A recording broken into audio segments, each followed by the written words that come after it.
Hey guys, what's going on? Welcome back to the channel. In today's video, I would like to share with you my current running shoe rotation, both for training and racing, middle distance and long distance triathlon.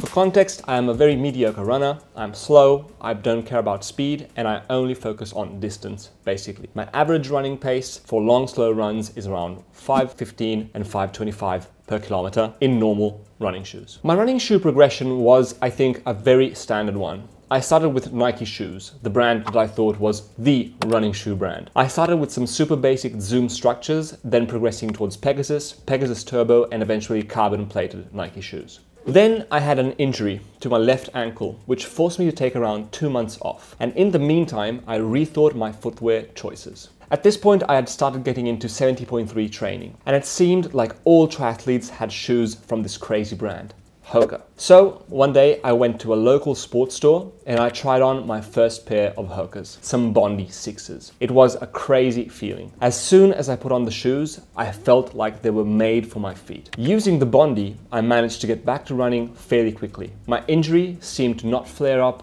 at all since I started using these shoes. I discovered that this was because, simply put, I am a heavy runner. Because I weigh more than 70 kilograms. At 190 centimeters tall, I will always carry some structure with me. For these reasons, I respond really well and choose to use maximum cushioning shoes. Before diving into my current favorite shoe selection, just a reminder, if you are enjoying this video, please hit the thumbs up and subscribe to the channel for more content like this. Specifically, after a lot of experimenting, these are the shoes that I use in training for middle distance and long distance tri. My absolute favorite shoe is the Hoka Bondi. The Bondi is Hoka's max cushion shoe. It is the shoe I basically use for any run that doesn't involve going fast or intensity. When using the Bondi, it really feels like bouncing a bit in this soft and cushioned sole. What the Bondi lacks is any type of reactiveness. The shoe is basically like wearing a pair of mega cushioned slippers. Actually, trying to go fast with these, well, it's basically impossible in my opinion. These shoes are slow, no doubt about it, and they don't pretend to be a fast shoe. But for me, they perfectly suit my running training for long distance. The Bondis are what I would define as my daily trainer. They are the shoe I would choose if I could only choose one shoe for the rest of my life. The cushioning is just so helpful in maintaining a relatively high volume compared to your ability, reducing load on the joints. IRONMAN training runs and even 70.3 in the Bondi are great. Long, slow HR running that can be fairly fatiguing on the joints, well, this shoe really helps prevent impact and lessen the stress on them, so we can go hard again as soon as possible. I use the Bondis all through training for my first 70.3, in my first 70.3 race, all through training for my first Ironman, and even in my first Ironman. Why? Well, to be honest, I had no clue what I was doing. And that shoe choice was an incredibly poor looking back in retrospect. The Bondi will never see another finished shoot because there are way better options for faster times, but it remains my trusty daily trainer and a shoe good for perpetual use. I am definitely going to purchase the Bondi 8 in the future. My slow run pace in the Hoka Bondi is 5:20 to 5:25 per kilometer. The second shoe I use for kind of like the same runs, so slow and without intensity, but going off-road, are the Stinson ATR 6. I've been running more and more off-road in the past few years because I find it so enjoyable and with less impacts on the joints. I don't do technical trails, so the Stinson is a very good shoe. Maximal cushioning, just like the Bondi, because they are basically the off-road version of the Bondi, but with a sole that is made for venturing off-road. These shoes are great for easy, non-technical trail running. I tried a bunch of other trail shoes, but they would always be low cushion. Specifically, I tried Nike Pegasus Trail, which was too hard and rigid, and Salomon Ultra Glide and Pulsar Trail, advertised as max cushion, but they had absolutely nothing on the Stinson ATR 6. They were actually not well cushioned at all. The Stinson is a great shoe for slow off-road non-technical running that allowed me to extend my time on feet and volume. My average running pace in the Stinson is basically the same as in the Bondi.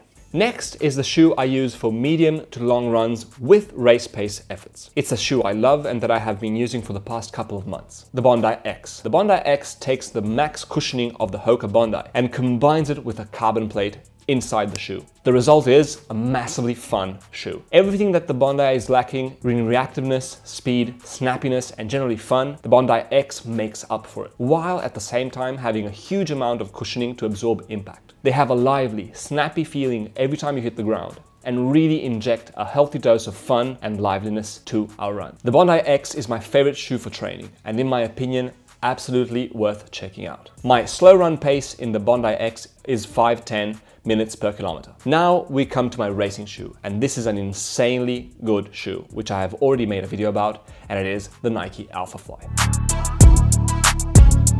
The Nike Alphafly is a top-of-the-line, max cushion, carbon-plated, super fast racing shoe, or as it is often described, a super shoe. Why a super shoe? Well, in my opinion, because it is not even remotely comparable to any other shoe on the market. Literally, the second you put them on, they feel like nothing you have ever tried on in your life. They are super squishy, they feel like having marshmallows under your feet from a combination of the super high stack Zoom X foam, 40mm, and the AirPods under the midfoot. Then, as soon as you start running, these shoes just make you run faster than you have ever thought possible. They basically feel like cheating. I use these shoes especially on race day. That is their main purpose, but I must admit that I use them in training here and there because they're just so damn fun to run in. These shoes transform the running experience by basically forcing our body to use enhanced running mechanics because we are going at a higher speed than normal. The shoe is super mega cushioned, as in they are the most cushioned shoe I own. Even more cushioned than the Bondi, and at the same time faster than the Bondi X. My slow run pace at 150 to 155 beats per minute is effortlessly under 5 minutes per kilometer, clocking in usually at 455 per K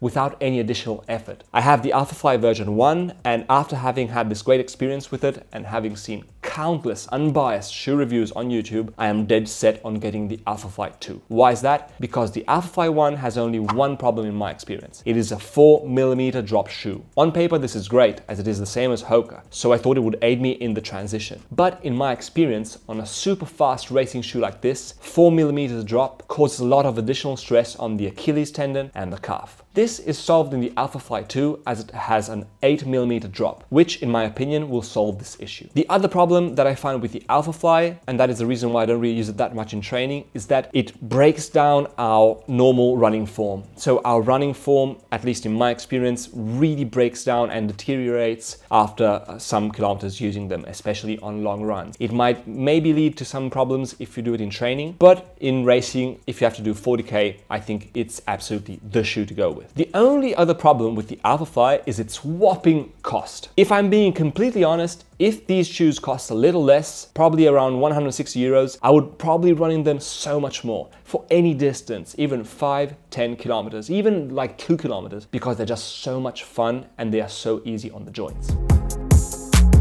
Speaking about costs, these running shoes are not at all cheap. The Bondi comes in at 170 euros, the Bondi X at 220 euros, and the Alphafly are priced at a whopping 295 euros. That is a lot of cash to drop on any of these shoes. What I do is just simply wait for the shoes to go on sale and snag them at that moment, setting me back way less money that I can reinvest in events, power meters, experiences, and so on. 300 euros is a massive chunk of cash to drop on one shoe, even if they are a perfect super shoe. I got my Alphaflys for 210 euros, and I've seen them now as low as 160 euros, which I think is a reasonable price. And actually, an Alphafly at 160 or even 180 is definitely worth it if your goal is to get the fastest, best performance in a non-technical, straight 70.3 or IRONMAN run.